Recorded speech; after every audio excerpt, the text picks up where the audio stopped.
भजो राधे राधे गोविंदा, राधे राधे गोविंदा, राधे गोविंदा, राधे गोविंदा, राधे गोविंदा, राधे गोविंदा, गोविंदा गोविंदा गोविंदा, राधे राधे गोविंदा, भजो राधे राधे गोविंदा, राधे राधे गोविंदा, राधे गोविंदा, राधे गोविंदा, गोविंदा गोविंदा गोविंदा, राधे राधे गोविंदा। बहुत ध्यान से एकाग्रचित होकर सुनने का प्रयत्न कीजिएगा।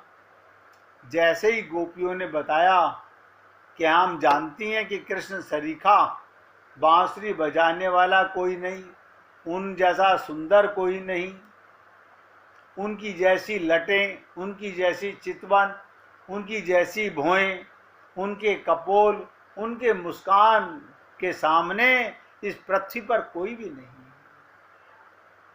वो सौंदर्य के निधान, माधुर्य के निधान, उनके लिए दुर्लभ कुछ भी नहीं। तो हमने चर्चा करी, भगवान के लिए दुर्लभ क्या है? प्रेम। भगवान प्रेम पाने के लिए भक्त से इच्छा करते हैं कि अगर आ रहे हो कदमों से चलकर पास, तो कदमों से चलकर पास तो आते हैं गैर भी। आप आ रहे हो तो कुछ दिल से आइए। आप देख लीजिएगा हम कितना भगवान के पास दिल से जाते हैं, कितना हम गुरु के पास दिल से जाते हैं।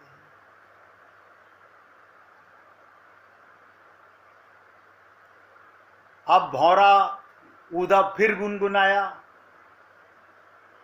गोपियां बोली, ओहो हम समझ गई तुम क्यों गुनगुनाते हो। यही कि ऐसे श्याम सुंदर से तुम रूठी हुई हो जिसके ऊपर तीनों लोगों की स्त्रियां लट्टू हैं। देखिएगा, गोपियां उनसे रूठी हुई हैं जिन पर तीनों लोगों की स्त्रियां मोहित हैं, लट्टू हैं। उससे तुम्हारा रूठना उचित नहीं है, यही ना कह रहे हो, लेकिन तीन लोग की स्त्रियां उन पर क्यों मोहित हो जाती हैं जानते हो? देखिए गोपियां बताती हैं, क्योंकि गोपियां कौन है? वेद की ऋचाएं। ये वो आत्मा हैं जिन्हें आत्मज्ञान हो गया। मैंने कल भी आपसे निवेदन किया था, जिस दिन आपको और हमको आत्मज्ञान परिपक्व हो जाएगा, जैसे आप और हम लोग अपने को स्त्री पुरुष मानते रहते हैं, नहीं मानते रहते हैं, ये हमारी अज्ञानता है। यही सबसे बड़ी मूर्खता है हमारी। जो है वो मानते नहीं, जो नहीं है वो मानते रहते हैं।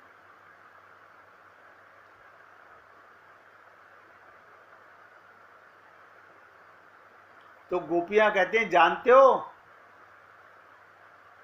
तीन लोग की स्त्रियां उन पर क्यों मोहित हो जाती हैं? उनसे अपनी मुस्कान, उसने अपनी मुस्कान से और बहुओं के संचालन में कपट से रुचिरता भर रखी है। ऐसा रस भरा हुआ है, ऐसी मुस्कान है जो देखे सो घायल हो जाए।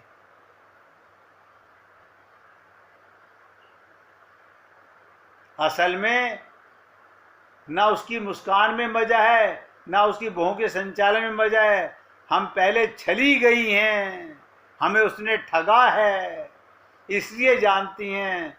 और तीन लोग की स्त्रियां अभी छली नहीं गई हैं, इसलिए वो नहीं जानती, ये हम जानती हैं। क्यों? कि हमने उसे प्रेम दिया है।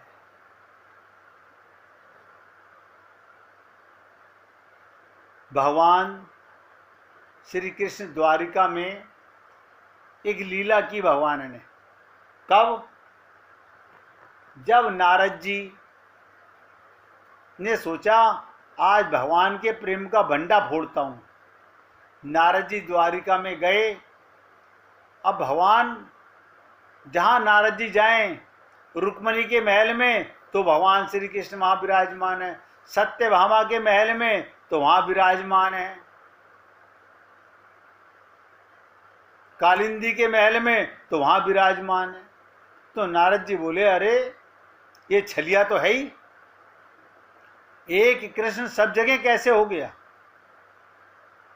ये ऐसे काबू में नहीं आएगा। तो नारद जी राज दरबार में पहुंचे, वहां भी श्री कृष्ण को देखा। तो भगवान का ये बताने के लिए सब पत्नियों के सामने कि देखो ये तुमसे सिर्फ एक्टिंग में प्रेम करता है, ये रियल प्रेम नहीं करता। तुमको पता है इसने कभी तुम्हारे लिए आंसू बहाए? सबने कहा नहीं नहीं, ये रोते तो खूब हैं। बोले तुम्हें नहीं पता किसके लिए रोते हैं? अब किसके लिए रोते हैं जैसे ही कहा, भगवान ने तुरंत अपनी लीला चालू कर दी। भगवान ने क्या लीला चालू कर दी? इन्हीं गोपियों के लिए भगवान ने अपने पेट में दर्द कर लिया और कहने लगे, नारद जी बहुत पेट में दर्द है, पेट फटने को हो रहा है। अब सारी पत्नियां राज वैद्य को बुलाना चाहें, किसी की दवा काम ना करे, और भगवान करा रहे हैं, चिल्ला रहे हैं दर्द के मारे। तो नारद जी ने पूछा, सबसे बड़े ठग तो यही है, इन्हीं से पूछो कि तुम्हारे इस मर्ज की दवा क्या है। क्यों? इनके दर्द को कोई और दूर नहीं कर सकता, इनके दर्द की दवा भी इन्हीं के पास है, यही बताएंगे। तो नारद जी गए, क्या कहा भगवान ने? कोई संत अपने चरणों की रज मुझे चटा दे तो मैं ठीक हो जाऊं। अब नारद जी के मन में आया कि भैया मैं भी संत हूं, लेकिन मैं ऐसा नहीं करूंगा। क्यों? एक बार बंदर बन चुका हूं इनके चक्कर में। जब ये मोहिनी रूप रख करके आए थे, मेरे को बंदर का रूप दे दिया। मैं गया था इनके पास मांगने सुंदर स्वरूप, जिससे मोहिनी मेरे से ब्याह कर ले, मोहिनी मेरी पत्नी बन जाए। आज इन्होंने मुझे बंदर का रूप दे दिया। इसलिए मैं अपने चरण की रज हूं तो मैं संत, लेकिन चटाऊंगा नहीं। नारद जी ने क्या कहा? सत्यभामा, रुक्मणी, जामवंती, कालिंदी सबसे कहा, अरे तुम भी तो संत महात्मा ही हो, भगवान की पत्नी हो, तुमसे बड़ा संत कौन होगा? उन सब ने नारद जी को डांट दिया, तुम्हारा दिमाग ठीक है? हम अपने पति को अपनी चरण रज चटाएंगे? हमें नरक में नहीं पड़ना। भगवान भी यही चाहते थे, भगवान भी यही चाहते थे। तो नारद जी ने पूछा, फिर प्रभु आप बताओ कहां से लाऊं तुम्हारे लिए रज? तो नारद जी से कहा, तुम वृंदावन चले जाओ और वहां पर संत बहुत हैं, गोपियां बहुत हैं, आप वहां से मेरे लिए रज ले आओ। अब सारी पत्नियां बड़ी खुश हो रही हैं। आप सोचोगे पत्नियां क्यों खुश हो रही हैं? यानी उनके पति को गोपियों की चरण रज मिलेगी, वो खुश हो रही हैं। वो खुश इसलिए हो रही हैं कि उन्हें नरक भोगना पड़ेगा गोपियों को। ये जिनके लिए रोते हैं वो नरक में चली जाएंगी। बहुत अच्छी बात है, नारद जी तुरंत जाओ। अब नारद जी को तो सोचना था वृंदावन आने के लिए, उन्हें कोई ट्रेन या प्लेन तो पकड़ना नहीं था। उन्होंने सोचा और वो वृंदावन पहुंच गए। वृंदावन नारद जी के दुखी मन को देखकर गोपियों ने पूछा, अरे देवऋषि नारद, क्या कृष्ण का कोई संदेशा लेकर आए हो? बोले, नहीं नहीं, कृष्ण को बहुत पेट में दर्द है। फिर तुम यहां किस लिए आए हो? तुम सबके चरण की रज कोई गोपी तुम में से अपने चरण की रज दे देगी? अब आप सोचिएगा, आप पूजा पाठ में भगवान को क्या दे सकते हो? हम देसी घी का हलवा खिला सकते हैं, हम खीर बना सकते हैं, हम रबड़ी का भोग लगा सकते हैं। और गोपियों ने तुरंत अपने पैर पसार दिए। बोले, हे Narad, don't waste the time, हमारे चरणों की रज तुरंत ले जाओ, हमारे प्रीतम का पेट दर्द खत्म होना चाहिए। नारद जी ने यहां पर क्या कहा गोपियों से? अरे मूर्ख, उनकी पत्नियों ने देने से मना कर दिया। जो रज देने से उनकी पत्नियों ने मना कर दिया, तुम वो रज देना चाहती हो? तुम्हें पता कितने जीवन तुम्हें नरक भोगना पड़ेगा। गोपियों ने क्या कहा? नारद जी, हमारे पास इतना समय नहीं है, हमें एक जन्म नहीं हजारों जन्म हम नरक भोग लेंगी, लेकिन हमारे प्रीतम श्री कृष्ण को कोई तकलीफ नहीं होनी चाहिए। ये वो प्रेम है जो मैं कहता, जो भगवान के लिए भी दुर्लभ है। और आपके हमारे पास देने के लिए सब नौटंकियां हैं। हम ये चढ़ाएंगे, हम ये चढ़ाएंगे। अपना हृदय नहीं चढ़ा सकते, अपना दिल नहीं चढ़ा सकते, अपने आप को भगवान को नहीं सौंप सकते, खुद भगवान की शरणागति में नहीं जा सकते। कैसा कमाल है। आप और हम लोग सब सोचें, नारद जी, ये तो भगवान की लीला थी ना। नारद जी ले गए पोटली बांध करके रज की चरणों से, और ले जा करके जैसे ही भगवान के जीवा पर लगाई, भगवान स्वस्थ हो गए। ये गोपी प्रेम है जिसके लिए भगवान रोते हैं। और हर आत्मा गोपी है, मगर उसे आत्मज्ञान नहीं है, उसे ब्रह्म ज्ञान नहीं है। और अंदर परम पति बैठा हुआ है। देखो कमाल की बात, असली पति, परम पति, पुरुषोत्तम पति नारायण अंदर विराजमान है, लेकिन हम नहीं समझ पा रहे। कैसा बड़ा धोखा हमारे साथ जीवन में।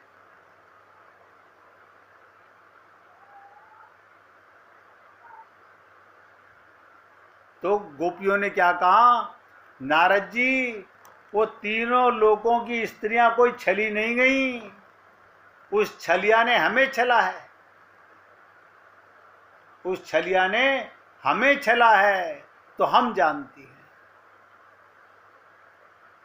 संत महात्माओं की जाति नहीं होती, संत महात्माओं का धर्म नहीं होता। संत महात्मा, उनकी प्रवृत्ति, उनका भगवान से प्रेम, उन्हें आत्मज्ञान, उनकी शरणागति होती है। क्योंकि अब ये चर्चा बाकी की कल सुनाऊंगा। एक ऐसे संत की लीला सुना देता हूं। रईदास, रईदास जी शूद्र जाति में जन्मे। आप सोचिएगा, रईदास जी शूद्र जाति में जन्मे, काशी में चमड़े का कार्य करते थे, जूतियां गाड़ते थे, और गृहस्थ संत थे, सिद्ध संत थे, गृहस्थ में रह करके संत थे। देखिए, वैसे तो महापुरुष कभी किसी जाति के नहीं होते, वो समस्त मानव कल्याण के लिए आते हैं। इसलिए कभी किसी महापुरुष को जाति में नहीं बांटना चाहिए। ये किसी एक जाति के नहीं होते। हम इन्हें जाति में बांधकर इनकी महिमा, इनके महत्व का अस्तित्व को छोटा कर देते हैं, क्योंकि जाति तो शरीर की होती है और ये आत्मा होते हैं। आत्मा की कोई जाति नहीं होती। आत्मा की जाति तो ब्रह्म की, परमात्मा की जाति के होते हैं। तो जितने भी संत होते हैं ये परमात्मा की जाति के होते हैं। इस पृथ्वी पर मनुष्य रूप में आना हो तो किसी न किसी गर्भ में तो आना ही होता है। भगवान का भी इसी माध्यम से आना हुआ। जाति पाति को पूछी नहीं कोई, हरि को भजे सो हरि का होई। रविदास जी एक गृहस्थ संत थे जो अपनी आय में जो कमाते थे जूतियां गांठ करके साधु संतों की सेवा करते थे, और कई बार तो स्वयं भूखे रहकर दूसरों को भोजन कराते थे।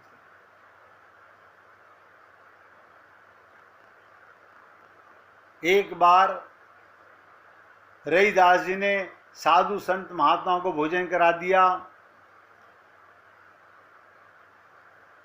अपना परिवार और खुद भूखे रहे।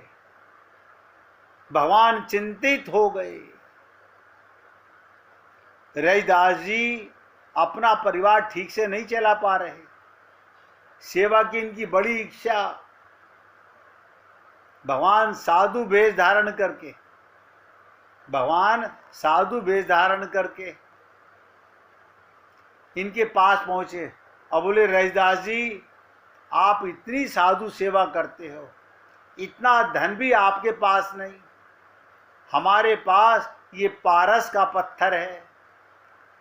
भगवान पहुंचे साधु वेश बना करके, ये पारस पत्थर है, आप इसे रख लीजिए और इससे सोना बनाकर उसे साधु संतों की गौ सेवा इत्यादि करिए। और भगवान ने जो उनका चमड़ा काटने वाली लोहे की राशि थी, जिसको रापी के ऊपर वो चमड़ा काटते थे, ठोकते थे, उसे पारस पत्थर से छुआ के दिखा भी दिया। ये साबित कर दिया कि देखो सोना बन रहा है, तुम्हारी लोहे की काटने वाली ये रापी भी सोने की बन गई। तो रविदास जी हाथ जोड़ के क्या बोले, बाबा मुझे अभी इसकी आवश्यकता नहीं है, जितना हो पाता है मैं अपने द्वारा सेवा कर देता हूं। लेकिन भगवान के बहुत आग्रह करने पर रविदास जी बोले, अच्छा इसे ऊपर के छप्पर में कहीं ठूस दीजिए, कभी आवश्यकता पड़ेगी तो निकाल लेंगे। साधु को देख रविदास जी का मन रोमांचित होने लगा। आखिर भगवान थे ना, भगवान लाख छुपाए अपने आप को, अपने रूप को छिपा नहीं पाते। रोमांचित होने लगा भगवान को देखकर। तो वह भगवान रविदास जी ने भगवान को देखो, भगवान रविदास जी ने भोजन कराया और विदा किया, लेकिन अब रविदास जी का मन नहीं लगता। कौन थे, कहां से आए थे, अलौकिक तेज था, वाणी में इतना मिठास था। 1 वर्ष बीत गया। भगवान पुनः काशी रविदास जी के यहाँ पधारे। फिर आए भगवान और बोले, रविदास जी वो पारस मणि दे गया था, उसका कोई उपयोग किया? रविदास जी बोले, बाबा वो तो जहां आप रख गए थे वहीं पर होगी, आवश्यकता पड़ी नहीं, आप इसे ले जाइए। भगवान मणि वापस ले तो गए, लेकिन भगवान भी बड़े कौतुकी हैं। अगले दिन रविदास जी के घर मंदिर में ठाकुर जी की सेवा करने गए तो ठाकुर जी की मूर्ति के नीचे 5 सोने की असरफियां दिखाई दी। रविदास जी ने उन्हें, ध्यान से सुनो, सोने की असरफियां क्या करा रविदास ने, चिमटी से उठाकर गंगा जी में डाल दिया। कई दिन तक यही चलता रहा। रोज ठाकुर जी के मूर्ति के नीचे 5 असरफियां मिलती और रविदास जी उन्हें चिमटी से उठाकर गंगा में डाल देते, हाथ भी नहीं लगाते। एक दिन फिर भगवान ने रविदास जी को सपने में आकर कहा, रविदास जी जिद ना करो और इनका उपयोग साधु सेवा में करो, यही मेरा इच्छा है। रविदास जी ने फिर उन असरफियों को साधु सेवा, गौ सेवा में लगाना प्रारंभ किया। कुछ असरफी जोड़कर उनसे काशी में एक सत्संग भवन बनवाया। सत्संग होने लगा, साधुओं की भीड़ उमड़ने लगी, रविदास जी की जय जयकार होने लगी। इधर काशी के पंडाओं में ईर्ष्या होने लगी। सबने काशी नरेश से शिकायत की, पढ़ा लिखा नहीं, वेदों का ज्ञान नहीं, संस्कृत के श्लोक जानता नहीं, ठाकुर जी की सेवा पाखंड हो रहा है, जादू टोना करता है। काशी के नरेश को रविदास जी के विरुद्ध भड़का दिया। काशी नरेश ने कहा, ठीक है, परीक्षा करा के देखते हैं, भक्त हुआ तो ठीक, नहीं तो दंड मिलेगा। तो पंडाओं से कहा, आप अपने ठाकुर जी को ले आइए, और रविदास जी को कहा, अपने ठाकुर जी को ले आइए। बड़ी भीड़ लग गई उस दिन बनारस के अंदर।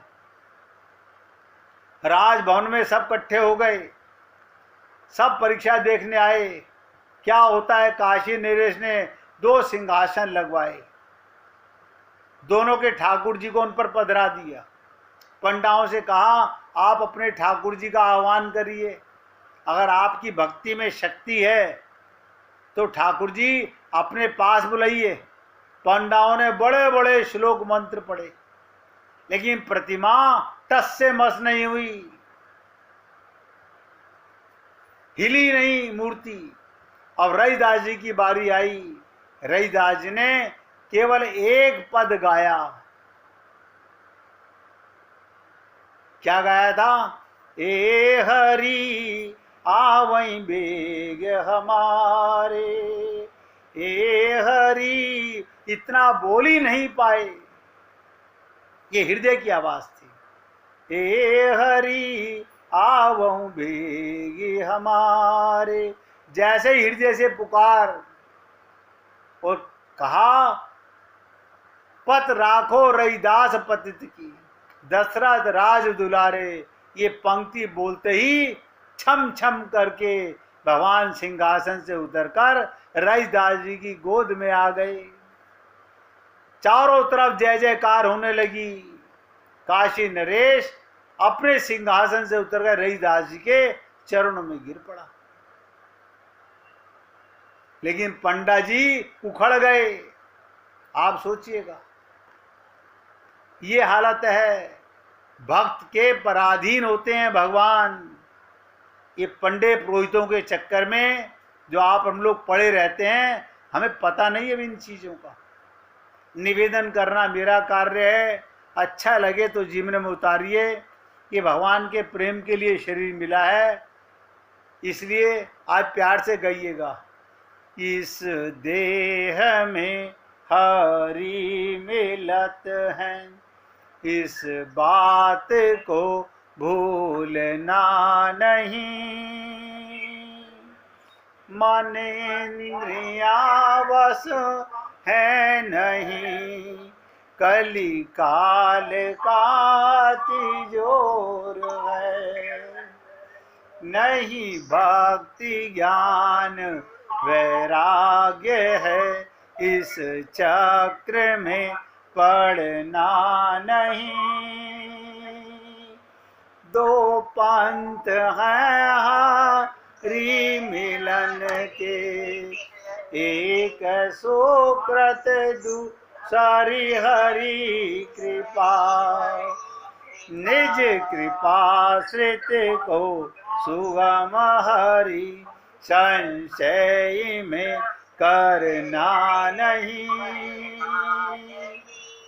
बैठत उठत घूमत फिरत बस यही नाद लगाए रे। नर देह जिसने दिया सो प्रिय दरस आए दिखाए दे। यों ही करत कछु दिवस में बेचैनता बढ़ जाएगी। फिर आप ही वह मधुर मूर्ति अंक भर लिपटाएगी। बोलिए वृंदावन बिहारी लाल की जय। जय जय श्री राधे, जय जय श्री राधे। बोलिए लाल जी का मंगल हो, सभी भक्तों का मंगल हो। सबको राधे राधे भैया, राधे राधे जी, राधे राधे।